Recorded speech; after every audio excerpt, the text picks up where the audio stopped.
Yung mga nanghuhula, tsamba-tsamba lang yun. Di totoo yun. Eh kung to talaga yung mga huhula, totoo sinasabi. Pagka 100 million na yung tatamaan sa loto, eh bakit ikaw hindi tumaya kung alam mo talaga mangyayari? Kung alam mo talaga yung hinaharap. Yun hula-hula lang ng mga tao. Ano kung karapatan mong sabihin sa kapwa ang mangyayari bukas? 27 ng Kawikaan.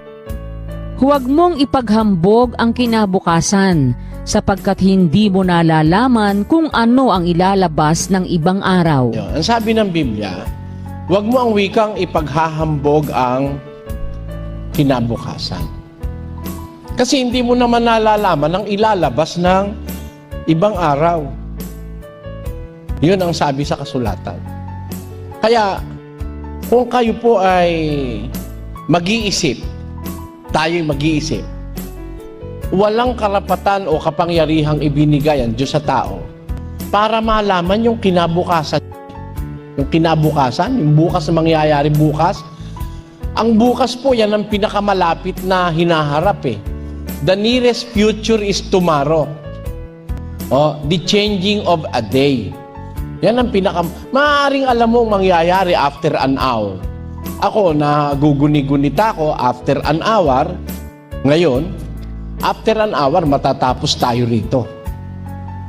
Tapos, magkakaroon tayo ng open forum. Yun ho ang alam ko. Alam ko yun dahil hindi naman bukas yun, ngayon yun Pero, yung bukas, what will the next 24-hour period of your life reveal, you do not know. Sabi ng Diyos, huwag kang maghambog sa kinabukasan. Hindi mo nalalaman kung anong ilalabas ng araw na sumusunod. Ang katunayan niyan, pinatunayan niya ng isa sa mga inspired writer ng Bagong Tipan na si Santiago.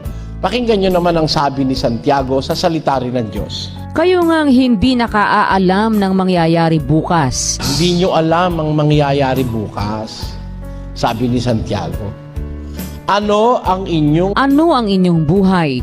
Kayo nga'y isang singaw na sa sangdaling panahon ay lumilitaw at pagdakay napapawi. Sabi ni Santiago, hindi nyo alam ang mangyayari bukas. That was categorically said.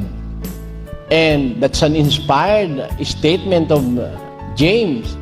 Kaya, wala tayong maitututol doon. At katunayan, wala namang makatututol na tao na hindi naman niya talaga alam ang mangyayari bukas O meron ng tao, ang expectation niya bukas, ganun ang gagawin niya. Meron siyang ganito, meron siyang ganon, bibili siya. Yung pala hindi niya alam, hindi na siya makakabili. Hindi niya alam, siya pala kukunin na ng Panginoon dun sa gabi na yon. Ayun.